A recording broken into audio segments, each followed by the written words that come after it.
Joining us now on the pod is a player I've been a big fan of for a long time, Atlanta Falcons wide receiver Drake London. Drake, what's going on, buddy? Thank you for being here. I appreciate you. How you doing, man? You good? I mean, I'm doing good. You guys are probably doing pretty good over there. Big last couple games for you guys there over with the Atlanta Falcons, man. You know, the offense is really, I feel like, kind of clicking right now after maybe a bit of a slow start. Can you kind of tell me what's gone into maybe that progression here? It's as simple as just getting time together as an offense, and understanding each other, what we're best at as individuals, going out there and executing.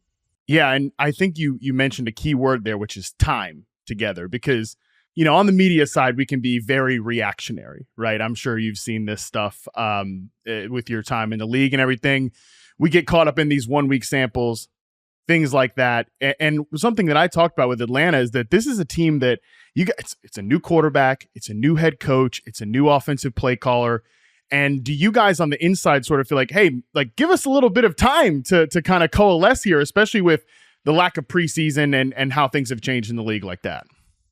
Yeah, exactly. You know, I don't think that we have fully clicked to our full potential yet. And we've already done some great things, you know. So I think it's time for us to put it all together and ultimately go out there and dominate all the weaponry that we have out there. That's what we should be doing. We know it. So just going out there, and again, it's going to take time at the end of the day. So we just keep on pushing and keep on going down the right track.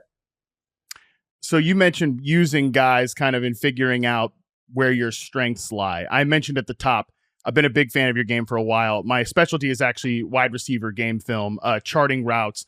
I've been focused on your game basically since back to USC. And I remember thinking, watching you at USC, man, this guy would be so good as kind of what I like to call like a power slot receiver. You know, not a guy who moves fully inside, but you're a big guy, you can block in the run game, and you can win on these like quick hitting routes. And, you know, this is no disrespect to anybody that was there with the team in your first 2 years, but I felt like so many snaps were just kind of out on the boundary as that X receiver.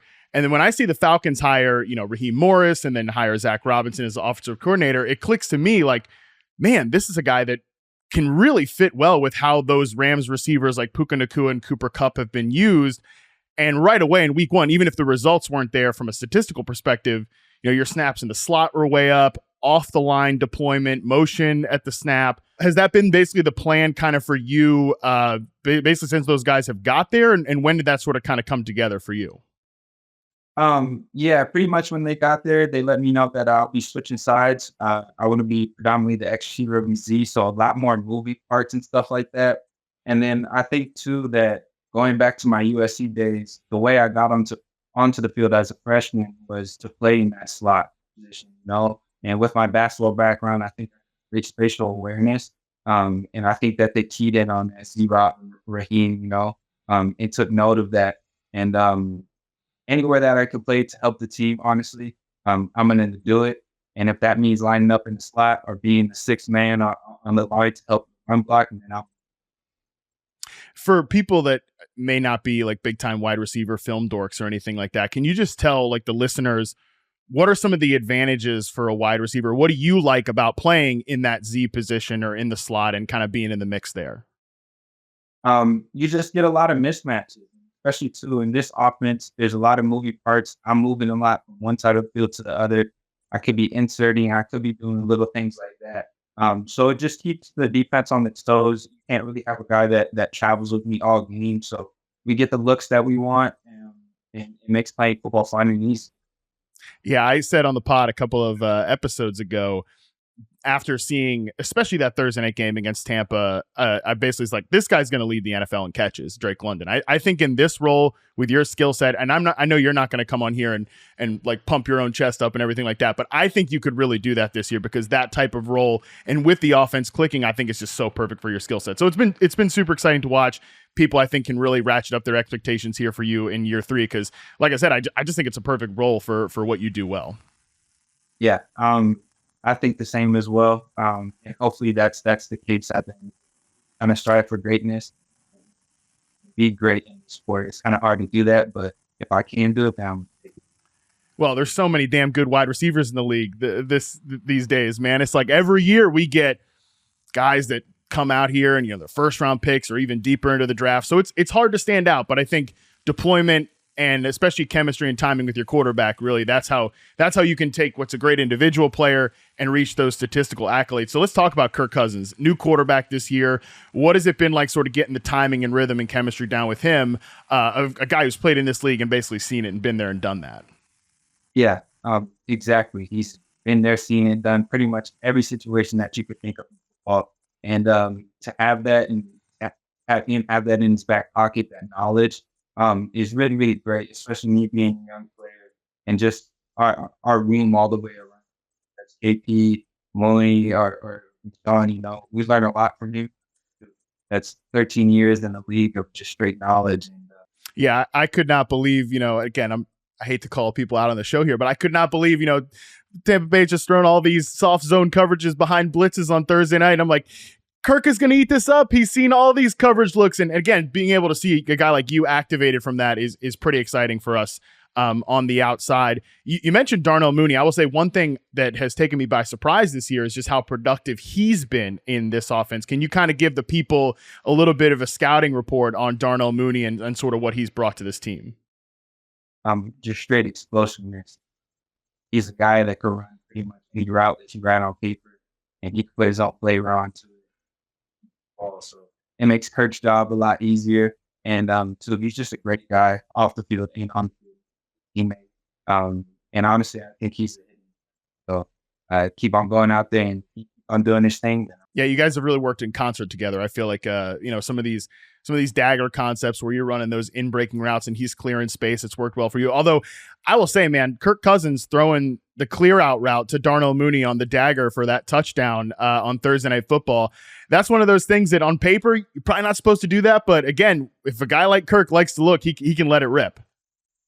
Exactly. And then too, that just goes to a point of Mooney. Like he went up there and attacked the ball in between three people. That's, I guess, on paper, that's not his game. So to see that is really, really cool. And then too, I mean, Kirk sees it, he's gonna let it rip. That's what we love about him. Hey, Bijan Robinson, obviously great player for you guys as well. I remember a conversation I had with him at the Super Bowl right after Raheem Morris gets hired there. And he said he got off the phone with Raheem Morris thinking that is the best conversation I've had with a coach in my entire time playing football. And that really took me by surprise, right? I thought that was, not that I was not expecting that from Raheem Morris, who I have a lot of respect for, but just it's a big statement. Can you tell me a little bit about what Raheem has brought to this team and sort of the vibes around Atlanta overall? He's just instilled confidence in us. He brought that confidence from day one. I got to meet with him in person out in Cali during offseason when he did get the job.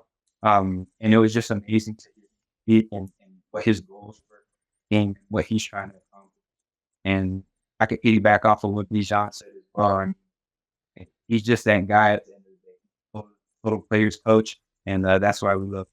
Yeah, and again, to speak to the vibes there, I would say just from the outside perspective, after that overtime win on Thursday night against the Bucks, seeing, you run out of the stadium saying like, that's Kirk O'Chains, man, like that, it seems pretty cool. And like you guys are all sort of coalescing there.